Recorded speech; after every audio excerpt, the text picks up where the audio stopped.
Que la paix de Jésus-Christ, le Fils de Dieu, soit avec vous tous. Je m'appelle Ehsan Massi et je viens de Faisalabad. Ma question pour Monsieur Zakir est la suivante. Lorsque vous posez cette question aux chrétiens, à savoir si Jésus-Christ a revendiqué dans l'Évangile, en termes clairs, qu'il est Dieu et qu'il faut l'adorer, je vous pose la même question dans le même style. Pouvez-vous nous montrer dans les lettres rouges où le Messie a dit dans l'Évangile « Je ne suis pas Dieu, ne m'adorez pas » Parce que lorsque nous lisons l'Évangile, nous voyons que les Juifs ont porté une accusation de blasphème contre lui, affirmant qu'il se mettait au même niveau que Dieu, voire qu'il disait être le Fils de Dieu. Le frère a dit que, comme je le dis, de lui montrer clairement dans l'Évangile où cela est écrit. Or, je n'ai jamais parlé de l'Évangile. C'est faux. J'ai parlé de la Bible, qui n'est pas l'Évangile, et c'est une erreur de votre part. Comprenez bien cela. Je n'ai jamais demandé à voir dans l'Évangile spécifiquement. J'ai dit, montrez-moi n'importe où dans la Bible, sans aucun doute ni ambiguïté, où Jésus, paix sur lui, dit clairement, « Je suis Dieu » ou « Adorez-moi ». Maintenant, vous me demandez où il est écrit que Jésus, paix sur lui, a dit « Je ne suis pas Dieu ». Votre logique est erronée. Celui qui fait une revendication doit la prouver. Celui qui ne fait pas une telle revendication n'a pas besoin de prouver quoi que ce soit. Si quelqu'un dit « Je ne suis pas Dieu », cela ne signifie pas qu'il est Dieu. C'est une logique de base. Vous ne comprenez pas ce point de logique élémentaire. Si une personne revendique d'être Dieu, elle doit le dire clairement. Celui qui ne revendique pas d'être Dieu n'a pas besoin de le nier. Allez-vous demander à chaque personne ici de dire qu'elle n'est pas Dieu? Il y a 50 000 personnes ici. Si chacun commence à dire « Je ne suis pas Dieu », comprenez-vous cela, mon frère?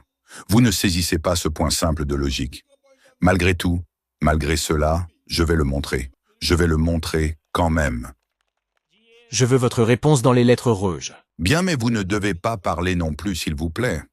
Vous n'avez pas à intervenir tant que je n'ai pas terminé la réponse. Ma mémoire est excellente, alhamdoulilah.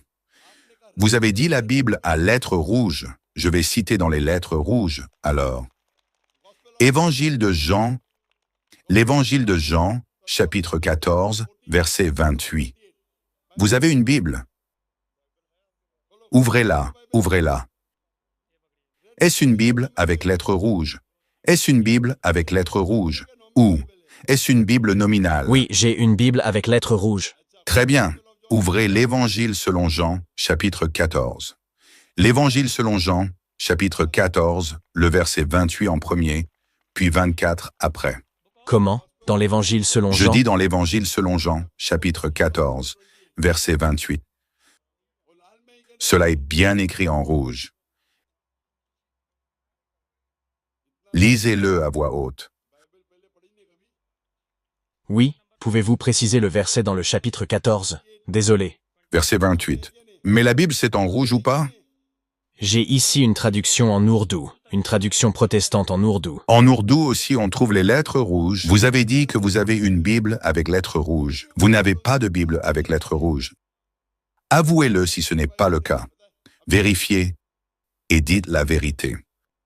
Mais montrez-nous simplement dans les lettres rouges son affirmation clairement exprimée dans des termes explicites. Si vous avez une Bible avec lettres rouges, ouvrez-la et vous verrez si c'est bien écrit en rouge. Avez-vous déjà utilisé une Bible avec lettres rouges dans votre vie? Une Bible avec lettres rouges est celle que les érudits chrétiens ont analysée. Toute la Bible n'est pas attribuée à Jésus, paix sur lui. Seuls quelques mots, très peu, moins de 1% de toute la Bible, sont en lettres rouges. Comprenez bien cela. Les érudits ont mené des recherches et ont trouvé que ces passages en lettres rouges se trouvent principalement dans les évangiles. Matthieu, Marc, Luc et Jean. Ce sont les 4 premiers livres du Nouveau Testament. Dans la majeure partie de la Bible, tout est en noir. Ce monsieur semble n'avoir jamais lu les lettres rouges. C'est probablement une traduction en ourdou. Permettez-moi d'expliquer. Même dans la traduction ourdou, il y a des lettres rouges. Une Bible avec lettres rouges signifie que les érudits chrétiens ont identifié les paroles attribuées directement à Jésus, paix sur lui, et les ont écrites en encre rouge. Si ce n'est pas en rouge, cela signifie que ce sont les paroles de quelqu'un d'autre. Dans l'Évangile selon Jean, chapitre 14, verset 24, c'est écrit en lettres rouges « Mon Père, mon Dieu, est plus grand que moi ». Dans Jean chapitre 10, verset 29, également en lettres rouges, il est écrit « Mon Père, mon Dieu est plus grand que tous ». Dans Matthieu chapitre 12, verset 28, Jésus, paix sur lui, dit « Je chasse les démons avec l'Esprit de Dieu ». Dans Luc chapitre 11, verset 20, il est écrit « Je chasse les démons avec l'aide d'Allah ». Ces passages sont tous en lettres rouges. Prenez le temps de vérifier chez vous.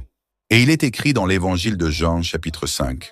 « Je ne peux rien faire par moi-même. » Cela, ça serait Dieu qui parle. Il est dit « I can of my own self do nothing. » Je ne peux rien faire par moi-même. Mon frère, écoutez ma réponse maintenant et ne m'interrompez pas. Comme je l'ai entendu, ainsi je décide. Et je ne peux rien faire de moi-même. Je suis juste. Pourquoi? Parce que je ne fais rien selon mes propres désirs, mais j'agis selon la volonté de Dieu. Une personne qui dit « Tous mes désirs sont alignés avec la volonté de Dieu, et je mène ma vie selon cette volonté », on l'appelle un musulman. Donc Jésus, paix sur lui, dit dans la Bible « Je suis musulman ».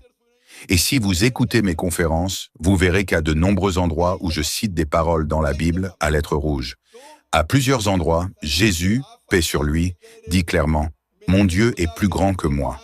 Mon Dieu est le plus grand de tous. Je chasse les démons avec l'aide de Dieu, avec l'aide du Seigneur.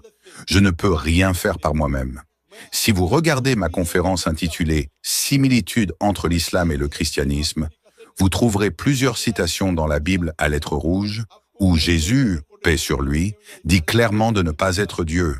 Qu'est-ce que la Bible à lettres rouges?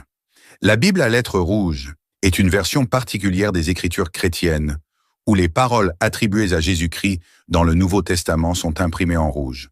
Cette pratique remonte au début du XXe siècle. Elle fut introduite en 1901 par Louis Klopsch, un éditeur américain, qui souhaitait mettre en évidence les paroles exactes de Jésus pour les distinguer clairement du reste du texte biblique. Son intention était d'aider les croyants à se concentrer sur les enseignements centraux du Christ, considérés comme essentiels dans la foi chrétienne. La couleur rouge a été choisie pour symboliser le sang de Jésus, faisant référence à son sacrifice pour l'humanité selon la théologie chrétienne. Depuis, cette version de la Bible est devenue populaire dans de nombreuses traditions chrétiennes, particulièrement dans les communautés évangéliques. Cependant, un aspect intéressant à souligner lorsque l'on examine la Bible à lettres rouges est ce que Jésus lui-même a dit, ou plutôt ce qu'il n'a pas dit. Si nous nous limitons strictement aux paroles en rouge, c'est-à-dire aux paroles attribuées à Jésus dans les évangiles, nous constatons qu'il n'a jamais explicitement déclaré être Dieu. Bien qu'il ait souvent parlé de son lien spécial avec Dieu et de sa mission divine, aucune des paroles imprimées en rouge ne contient une affirmation directe de sa divinité. Cette observation suscite des débats théologiques importants. Certains chrétiens considèrent que la divinité de Jésus est implicite dans ses paroles et actions, tandis que d'autres, notamment dans les cercles islamiques et universitaires, soulignent que les paroles en rouge montrent un Jésus qui met l'accent sur l'adoration du Dieu unique, le Père, plutôt que sur lui-même. Ainsi, la Bible à lettres rouges peut être un outil fascinant pour une lecture ciblée des évangiles. Elle permet de se concentrer sur les enseignements de Jésus tout en soulevant des questions essentielles sur la manière dont sa figure a été perçue et interprétée à travers l'histoire. Une telle lecture invite à réfléchir profondément sur le message central de Jésus et sa relation avec Dieu selon les Écritures chrétiennes.